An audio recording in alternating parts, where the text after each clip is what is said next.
ये तो पता है कि एक अच्छा खाना, न्यूट्रिशियस खाना हमारे बॉडी को सेहतमंद बनाता है, हमारी इम्यूनिटी को बढ़ाता है और हमें फिट रखता है। लेकिन साथ ही में हम लोग क्या खा रहे हैं, कब खा रहे हैं और कितना खा रहे हैं, ये बहुत ज़रूरी है। हमें ब्रेकफास्ट और लंच यानी सुबह का नाश्ता और दोपहर के खाने में तो पता ही है, लेकिन सवाल उठता है कि रात का खाना खाने का सही समय कौन सा है।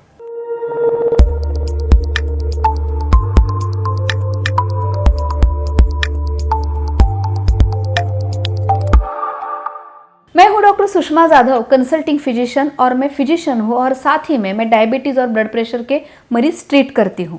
ये जो मेरा चैनल है जिसका नाम है हेल्थ सेवी, जिसके थ्रू हम लोग हर वीक एक वीडियो लेके आते हैं। ये बहुत ही साइंटिफिक, रिलायबल इंफॉर्मेशन होती है जो सिंपल लैंग्वेज में आपके लिए होती है। तो इन वीडियोस को ज़रूर देखिए, शेयर कीजिए, चैनल को सब्सक्राइब कीजिए और कमेंट में हमें लिख के बताइए कि आपको ये वीडियोस कैसे लगते हैं और आपको और कौन से टॉपिक पे वीडियो देखना पसंद है। हम लोग जब भी खाना खाते हैं तो वो जो खाया हुआ खाना है वो मुंह से पेट में चला जाता है। पेट में पहुंचने के बाद उस खाने के साथ कुछ गैस्ट्रिक जूसेस मिल जाते हैं और इसके साथ हमारा डाइजेशन शुरू हो जाता है। और जैसे जैसे डाइजेशन बढ़ेगा, ये जो खाना है वो पेट को छोड़ के आगे के आंतड़ी में पहुंच जाता है। तो ये खाना गैस्ट्रिक जूस के साथ मिलना और वो पेट से छोड़ के आंतड़ी में पहुंच जाना, उसके लिए कम से कम 2.5 से 3 घंटे का समय लगता है। अगर आपने बहुत भारी खाना खाया है या हेवी टू डाइजेस्ट खाना खाया है तो इसी को और 1 से 2 घंटा एक्स्ट्रा लग सकते हैं। और जब ये खाना आंतड़ी में पहुंच जाता है तो वहाँ से डाइजेस्टिव प्रोसेस आसानी से हो जाती है। लेकिन अगर ये लंबे समय तक ये खाना पेट में रहता है तो उसकी वजह से पेट भारी लगना, या अगर हम लोग ऐसे समय पे लेट जाते हैं तो उसी खाने का, जूस की कुछ मात्रा हमें पेट को छोड़ के ऊपरी हमारी जो अन्न की नली है उसमें आने के चांसेस रहते हैं। और अगर ये खाना अन्न की नली में आता है या ये जो गैस्ट्रिक जूसेस है वो खाने की नली में आते हैं तो उसकी वजह से हार्ट बर्न, एसिडिटी, मुंह में खट्टा पानी आना, ऐसी तकलीफ़ें होती है।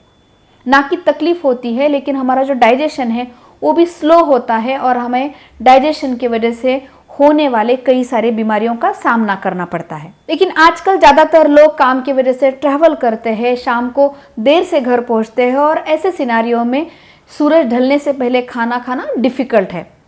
लेकिन ऐसे इसमें भी हम लोग ऐसा क्या कर सकते हैं कि जिसकी वजह से हमारे डाइजेशन प्रोसेस पे कोई इम्पैक्ट ना हो और हमारा जो खाना है वो सही से पच जाए। तो हमारा जो शाम का खाना है या जो हमारा रात का खाना है वो यूजुअली हल्का होना चाहिए। और सबसे इम्पॉर्टेंट बात है कि हमारा रात का खाना और हमारा लेटना या हमारी नींद, उसके बीच में कम से कम 2 से 2.5 घंटे का गैप होना चाहिए। तो आप अपना सोने का समय देखिए और उससे पहले कम से कम 2.5 घंटे पहले आपका रात का खाना खत्म होना चाहिए, ये ज़रूर मेक श्योर कीजिए। रात का खाना खाने के बाद आप हल्का फुल्का वॉक कर सकते हैं या घर में ही टहल सकते हैं। इस तरह से 10-15 मिनट टहलने की वजह से ये जो खाना है वो जल्दी से, आसानी से, फास्ट आगे बढ़ता है। साथ ही में इसकी वजह से एसिड ऊपर आने के चांसेस कम हो जाते हैं। लेकिन अगर आप थके हैं, एनर्जी नहीं है, आपको वॉक करने का भी मन नहीं है, तो कम से कम किसी चीज़ को टेक के बैठ जाइए। आपको किसी भी हाल में लेटना नहीं है। अगर आप खाना खाते तुरंत लेट जाते हैं तो ये सारे एसिडिटी के और स्टमक के प्रॉब्लम बढ़ जाएंगे। तो ध्यान रखिए, आपका खाना और लेटना, उसके बीच में कम से कम 2.5 घंटे का गैप होना ज़रूरी है। इसके वजह से जठर अग्नि जो होती है वो शांत हो जाती है और डाइजेशन बढ़ जाता है।